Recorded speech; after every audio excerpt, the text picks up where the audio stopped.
ఒక రాతిని పట్టుకుని చెక్కి చెక్కి చెక్కి దాన్ని పవిత్రం చేసి చేసి చేసి 7 రోజుల పాటు ప్రతిష్ఠ చేసి, ఓ రోజు నీళ్లల్లో ఉంచి, ఓ రోజు పాలల్లో ఉంచి, ఓ రోజు ధాన్యంలో ఉంచి, ఓ రోజు నవరత్నాల్లో ఉంచి, అన్ని విధాలా దాన్ని పరిశీలించి అప్పుడు ఇది దేవుడుగా ఉండడానికి తగిన రాయి అని నిర్మాణం చేసి పెడితే మనం అందరం దండాలు పెడుతున్నావా లేదా?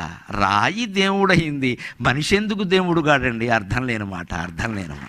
రాయి దేవుడు అవుతోంది నీ దేవాలయాల్లో గమనించుకో. నువ్వు రాయివి కాదు కదా, మనిషివి. ఇంకో ప్రశ్న వేస్తున్నా, మనిషి ప్రతిష్ఠించిన రాయి దేవుడైనప్పుడు దేవుడు ప్రతిష్ఠించిన మనిషి ఎందుకు దేవుడు కాడండి? దేవుడు ప్రతిష్ఠించాడు కదా మనిషిని. ఎవడు ప్రతిష్ఠించాడు? దేవుడు.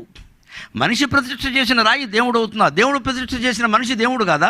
నీలో ఉండే దేవుడు నువ్వు గుర్తించలేకపోతున్నావు. దెయ్యాల ఆలోచనలన్నీ వస్తున్నాయి, కమ్మేస్తున్నాయి. దాన్ని పోగొట్టుకోవచ్చు, విధానం ఉంది. పురుగైనా పువ్వుతో స్నేహం చేయడం వల్ల దేవుడు పాదాల దగ్గరికి వెళ్ళింది, స్త్రీల శిరస్సులను అధిరోహించింది. రాయి అయినా విగ్రహంగా ప్రతిష్ఠ అయ్యేసరికి దేవుడైంది అది.